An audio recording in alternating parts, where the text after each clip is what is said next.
खन्थाइनि मुं बावगारलांनाय अनजालि। जाय अनजालिया सानसेबो गोसोखाङालासे थानो हायामोन, बे अनजालियानो दिनै हरखाबै आंखौ सिरि सिरि बावगारलांबाय।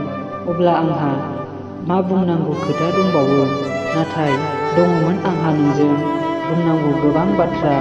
नोंनि फंसे रावानो आंनि बुंनो गोनां बाथ्राखौ बोनथेना दोनबाय।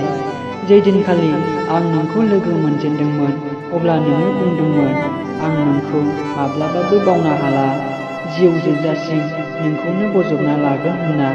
नाथाय दायो नों मानो हरखाबै आंखौ सिरि सिरि बावगारलांखो?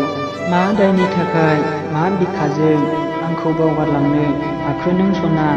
आंनि बिखाखौ नों मानो खामग्लिहोलांखो? आंनि जिउनिफ्रायबो बांसिन मोजां मोनदोंमोन आं नोंखौ। नाथाय आंहा नोंनि सिगाङाव गोबां बाथ्रा बुंनांगौ दंमोन, नाथाय नोंदि आंखौ बुंनोखौनो खाबु होस्लाबै हरखाबै बावगारलांबायसो अनजालि। नोंदि आंखौ बावगारलांदोंब्लाबो बै समनि नों होलांनाय रादायखौ थफ्ला बोनना बिखायाव अरायसम बजबना लागोन। खन्थाइया एसेनोसै।